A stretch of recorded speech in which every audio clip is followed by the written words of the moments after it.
ദാവൂദ് നബി അലൈഹി സ്വലാമിനെ കാണാൻ വേണ്ടി അസ്രായിൽ വന്നപ്പോ വിസിറ്റിന് വന്നതാണ്, റൂഹ് പിടിക്കാൻ. അസ്രായിൽ ഇങ്ങനെ സംസാരിച്ചുകൊണ്ടിരിക്കുമ്പോ മുന്നിലൂടെ ഒരാൾ ഇങ്ങനെ പോയപ്പോ അസ്രായിൽ അലൈഹി സ്വലാം പറഞ്ഞു, ദാവൂദ് നബിയെ, ആ പോകുന്ന ആളില്ലേ, അയാൾക്ക് 6 ദിവസം കൂടിയ ദുന്യാവിൽ ആയുസ് ബാക്കിയുള്ളൂ. മുപ്പരത്തെ അതിന്റെ ചിത്രം ഉണ്ടല്ലോ, അതിന്റെ എല്ലാ കാറ്റലോഗും ഉണ്ടല്ലോ, ആരെ പിടിക്കണം, ഏത് സമയത്ത് പിടിക്കണം.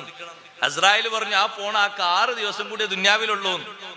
ദാവൂദ് നബി അലൈഹി സ്വലാം 2, 3, 4 കൊല്ലം കഴിഞ്ഞിട്ട് ഈ മനുഷ്യനെ കണ്ടപ്പോ ദാവൂദ് നബി ചിന്തിച്ചു, പടച്ചോനെ, ഇയാളെ പറ്റിയല്ലേ എന്ന് 6 ദിവസം ഉള്ളൂ എന്ന് പറഞ്ഞു, ഇയാൾ ഇപ്പോഴും ജീവിച്ചിരിക്കണ്ടല്ലോ, മരിച്ചിട്ട് പിന്നെയും ജീവിച്ചു. അസ്രായിൽ അലൈഹി സ്വലാം പിന്നൊരിക്കൽ വന്നപ്പോ ചോദിച്ചാൽ, നിങ്ങൾ 6 ദിവസം ഉള്ളൂ എന്ന് പറഞ്ഞാൽ ഇപ്പോഴും ഹയാത്തിലുണ്ടല്ലോ, അത് നിങ്ങൾക്ക് കേൾക്കണോ? നേരെ പിറ്റേന്ന് അയാൾ ചേർക്കപ്പെടാത്തൊരു ബന്ധം ഉണ്ടായിരുന്നു, മുറിഞ്ഞു കിടക്കുന്ന ഒരു ബന്ധം.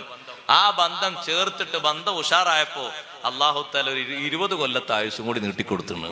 1 കൊല്ലല്ല, 20 കൊല്ലത്തെ ആയുസ് കൂടി അള്ളാഹു തആല നീട്ടിക്കൊടുത്തിട്ടുണ്ട്. ഇനി ബാക്കിയുള്ള കൊല്ലം കൂടി കഴിഞ്ഞിട്ട് ആള് മരിക്കുള്ളൂ. ആയുസ് നീളാനൊക്കെ എന്തും ചെയ്യൂല, നമ്മൾ എന്തും ചെയ്യും. നിങ്ങൾ ഏതെങ്കിലും ചികിത്സക്കാരത്ത് പോയൊക്കെ നിങ്ങൾക്ക് ആയുസ് 25 കൊല്ലം നീട്ടിക്കിട്ടും. ഒരു 10,000 രൂപ സംഭാവന എന്ന് പറഞ്ഞാൽ എണ്ണി കൊടുക്കൂല അവിടെ, ഒരു മിനിറ്റ് താമസിക്കാതെ. ഒരു ചെലവുമില്ല, ഒറ്റ കാര്യമുള്ളൂ, സിലത്തുർ റഹിം, കുടുംബ ബന്ധം ചേർക്കുന്നത് ദുന്യാവിലും ആഖിറത്തിലും സമൃദ്ധി ലഭിക്കുന്ന കാര്യമാണ്. അർശിന്റെ തണൽ കൊള്ളുന്ന 77 വിഭാഗങ്ങളിൽ എണ്ണപ്പെട്ടൊരു വിഭാഗമാണ് വാസിലുർ റഹിം. കുടുംബ ബന്ധം ചേർത്ത ആൾക്ക് അർശിന്റെ തണലുണ്ടെന്ന് സയ്യിദുനാ റസൂലുള്ളാഹി